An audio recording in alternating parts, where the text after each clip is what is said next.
Olá, meu querido amigo, minha querida amiga, que bom ter você aqui para nós estudarmos mais uma vez a lição. Eu fico muito feliz por você estar aqui, porque sem você esse canal não aconteceria. Então, antes de começar, como você já sabe, ou se você está vindo aqui pela primeira vez, antes de começar qualquer estudo que nós vamos fazer com a Bíblia, nós fazemos uma oração antes, ok? Então vamos fazer essa oração? Querido Pai que estás nos céus, muito obrigado por tudo que o Senhor tem feito por nós. Muito obrigado pelo prazer que o Senhor nos dá de estudar a Tua Bíblia, Pai.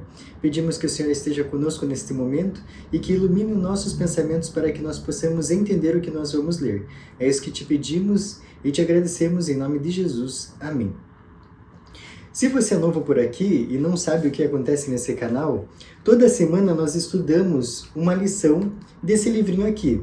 Esse livrinho aqui é feito pela Igreja Adventista do Sétimo Dia e a cada trimestre, ou seja, a cada 3 meses, nós estudamos um tema. O tema desse trimestre, que vai de janeiro até março, é esse daqui, o amor e a justiça de Deus. Então, cada semana nós estamos trabalhando um tema dentro desse tema maior. Entenderam? O tema dessa semana é livre-arbítrio, amor e providência divina. Então nós vamos entender um pouquinho mais sobre esse contexto. E no início da nossa lição, nós vamos ver que tem cada dia, para você que está iniciando hoje, tem cada dia um tema, né? Então, olha só, são temas dentro da semana que está dentro do trimestre, ok? Para você entender um pouquinho mais.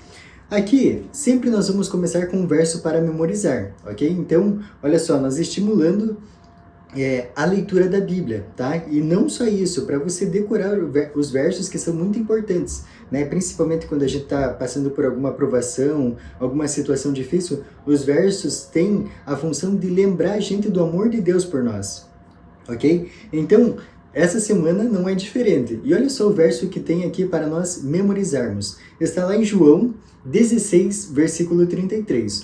Olha aí na tela e acompanha comigo.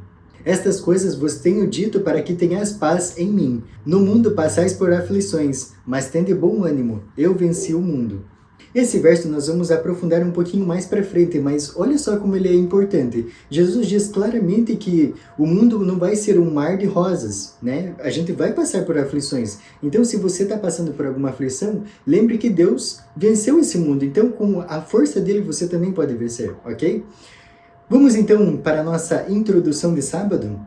A nossa introdução de sábado vai aprofundar em providência. Olha só, nós vamos entender um pouquinho mais sobre providência. Providência é o termo usado para descrever a ação de Deus no mundo. Quando nós somos cristãos, nós entendemos que nada no mundo é coincidência, e sim providência.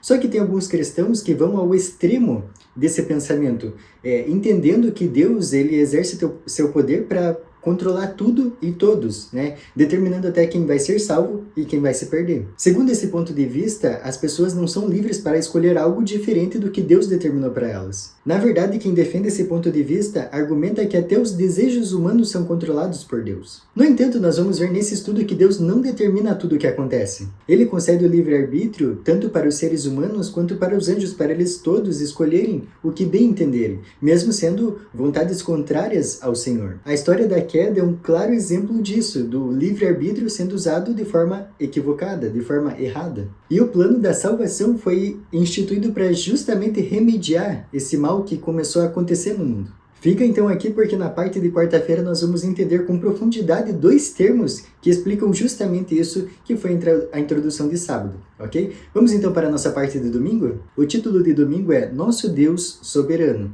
E nós vamos continuar um pouquinho do que foi a parte de sábado. Muitas pessoas entendem que tudo que acontece no mundo é justamente o que Deus determinou para que acontecesse. Afinal, Deus é todo-poderoso, então como aconteceria algo que ele não quisesse que acontecesse? Por isso, não importa as coisas ruins que acontecem, é a vontade de Deus. Pelo menos é o que ensina essa visão teológica. Mas nós vamos ver na Bíblia o que a Bíblia diz sobre esse tipo de visão. Está lá em Salmos 81, dos versículos 11 ao 14. Leia comigo na tela. Olha só o que diz. Mas o meu povo não me quis escutar a voz, e Israel não me atendeu. Assim deixei-o andar na teimosia do seu coração. Siga os seus próprios conselhos. Ah, se meu povo me escutasse! Se Israel andasse nos meus caminhos, eu de pronto lhe abateria o inimigo e deitaria a mão contra os seus adversários. Esses versos que nós vimos, que nós lemos, descrevem claramente um povo que não atendeu o que Deus quis para eles. Então já cai por terra essa visão teológica que Deus controla tudo. Embora muitos acreditem que Deus realiza tudo o que sempre deseja, a Bíblia descreve uma realidade bem diferente. A vontade de Deus nem sempre é realizada. Muitas coisas vão contra o que Ele deseja. Em muitos casos, Deus diz que o que estava acontecendo era extremamente o oposto do que Ele queria para o seu povo. E isso é exatamente o que nós lemos no início do verso 13. Ah, se o meu povo me escutasse. Então nós entendemos claramente e perfeitamente que Deus não controla todas as coisas. O livre-arbítrio está aí para ser usado, mas de forma correta. Muitos usam de forma errada, infelizmente. Então vamos para a nossa parte de segunda-feira? A parte de segunda-feira vem com um termo em grego e diz o seguinte: Pantocrator. Nós vamos entender um pouquinho mais sobre isso, tá? Mas antes nós vamos para a Bíblia. Vamos ler Jeremias 32, dos versículos 17 ao 20. Então acompanha comigo. Ah, Senhor Deus, eis que fizeste os céus e a terra com o teu grande poder e com o teu braço estendido, coisa alguma até demasiadamente maravilhosa. Tu usas de misericórdia para com milhares e retribuis a iniquidade dos pais nos filhos. Tu és o grande, o poderoso Deus cujo nome é o Senhor dos Exércitos. Grande em conselho e magnífico em obras, porque os teus olhos estão abertos sobre todos os caminhos dos filhos dos homens, para dar a cada um segundo o seu proceder, segundo o fruto das suas obras. Tu puseste sinais e maravilhas na terra do Egito, até o dia de hoje, tanto em Israel como entre outros homens, e te fizeste um nome, qual o que tens nesse dia. Esse e outros textos ensinam que Deus é todo-poderoso e sustém o mundo com seu poder. A Bíblia se refere várias vezes ao Senhor como Todo-Poderoso, que é justamente esse termo em grego que é o título de segunda-feira, Pantocrator. O fato de Deus ser todo-poderoso não é só afirmado em palavras, mas se manifesta nos inúmeros casos extraordinários que nós podemos ver pela Bíblia. Como exemplo, nós podemos ver Elias no Monte Carmelo, Moisés diversas vezes, mas a principal delas ali nas 10 pragas do Egito, no Mar Vermelho, entre tantas situações que nós podemos ver na Bíblia. No entanto, olha só que engraçado, dizer que Deus é todo-poderoso não quer dizer que Ele possa fazer qualquer coisa. As Escrituras ensinam que existem coisas que Deus não pode fazer, isso nós vamos ver na Bíblia, lá em 2 Tiago 2, versículo 13, que diz o seguinte: se somos infiéis, ele permanece fiel, pois de maneira nenhuma pode negar-se a si mesmo. Olha só, então, entendendo que Pantocrator é todo-poderoso e quando esse termo está na Bíblia se refere a Deus, nós entendemos mesmo que ele é todo-poderoso, mas também entendemos que tem coisas que ele não pode fazer. Vamos para a nossa parte de terça-feira, então? E o título é Amar a Deus. E aí, você tem amado a Deus? É interessante que quando a gente pergunta para qualquer pessoa se ama a Deus, ela imediatamente responde sim, né? Já levanta a mão, se manifesta falando que sim. Só que como que está na vida dessa pessoa? E eu quero colocar essa situação na sua vida. Com certeza você diria ou responderia que ama a Deus, mas como que você tem feito na sua vida para demonstrar que você ama a Deus? Isso é muito importante de nós pensarmos porque vai dar um panorama de como está a nossa vida espiritual. Muitas pessoas querem ficar ricas, mas quando você pergunta para elas o que elas estão fazendo para ficar ricas, elas muitas vezes não respondem nada, ou esperam que um dia, do nada, vai aparecer uma oportunidade de ouro que vai mudar a vida delas completamente. Isso pode ser até engraçado, mas muitas pessoas tratam do mesmo jeito a vida espiritual. Elas dizem que querem ir para o céu, mas não fazem nada para mudar a situação. O amor a Deus não é forçado, porque Deus não pode forçar ninguém a amá-lo, porque isso iria contra o livre-arbítrio. E também, se é forçado, já não é amor, né? Então vamos para a nossa Bíblia? Vamos lá para Mateus 22, versículo 37. Olha só o que diz. Respondeu-lhe Jesus: amarás o Senhor teu Deus de todo o teu coração, de toda a tua alma e de todo o teu entendimento. O maior mandamento, amar a Deus, nos dá evidências claras do que Deus deseja, que todos amem Ele. No entanto, nem todos fazem isso. Então por que Deus, com seu poder, não faz com que todos o amem? Porque justamente o amor precisa ser espontâneo. Um amor que não é espontâneo, não é amor.